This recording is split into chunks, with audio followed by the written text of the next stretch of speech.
Hi friends, and welcome back to Bible for Kids. Last time, we learned the super exciting story of how David, a young shepherd boy, defeated the giant Goliath with just a sling and a stone. It was an amazing victory that showed everyone how powerful God is. But did you know that God had an even bigger, even more incredible plan for David's life? Today, we are going to find out how David went from being a shepherd boy to becoming the king of all of Israel, just like God promised. When David was still a young boy, even before he fought Goliath, God had already chosen him for something very special. God sent a wise prophet named Samuel to David's family. Samuel looked at all of David's older, stronger brothers, but God told him, "Don't look at how tall or handsome they are. I look at what's in the heart." When David was brought in from the fields, God said, "He's the one." So, Samuel took a horn of special oil and poured it on David's head. This was called anointing, and it was a sign that God had chosen David to be the next king of Israel. But wait a minute, it didn't happen right away. King Saul was still sitting on the throne, and David had a long time to wait. Can you imagine being told you were going to be a king, but then having to wait for years? David had to learn to be very patient and trust that God's promise would come true at just the right time. Now, as the years went by, things got a little tricky. King Saul became very jealous of David because everyone loved him. David was a brave soldier and a kind friend, and the people sang songs about him. This made King Saul angry, and he started to chase David, trying to hurt him. David had to run and hide in deserts and caves to stay safe. It must have been so scary and difficult. A couple of times, David had the perfect chance to fight back and get rid of King Saul. He could have taken matters into his own hands and become king right then and there. But what did David do? He chose not to. He said, "I will not harm the king that God has chosen. God put him on the throne, and God will decide when it's time for me to be king."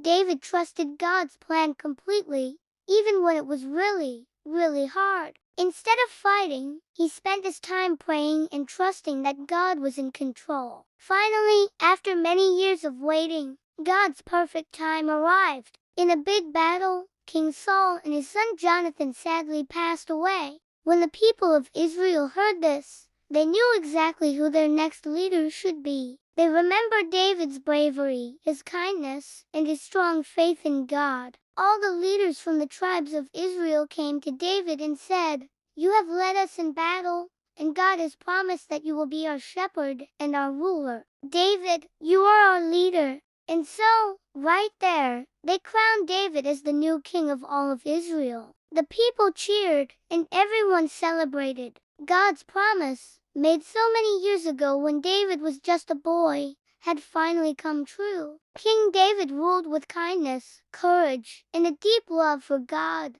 leading his people just like a good shepherd leads his flock. Now, one of the most wonderful things about King David was his heart. David wasn't a perfect person, nobody is. He made mistakes, just like we all do. But what made him special was that he loved God with his whole heart. When he did something wrong, he would tell God he was sorry and try to do better.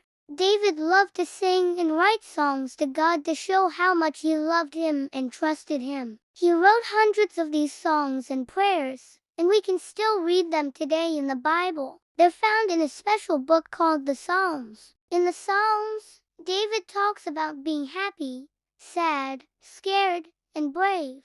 And he always reminds us that God is right there with us through it all. It's like his personal diary, full of his love for God. So, what can we learn from King David's amazing story? The biggest lesson is that God always keeps his promises. Always. But sometimes, we have to wait. God's timing is not always our timing. When you're waiting for something you really want, or when things don't happen right away, it can be tough. But just like David, we can trust that God has a perfect plan and a perfect time for everything. He knows what's best for us, and his plan is always worth the wait. So, when you feel like you have to wait, Remember David in the cave, praying and trusting, and know that God is with you, too. Thank you so much for joining us for another story from Bible for Kids. I hope you loved learning about King David, and don't forget to click that subscribe button so you won't miss our next adventure.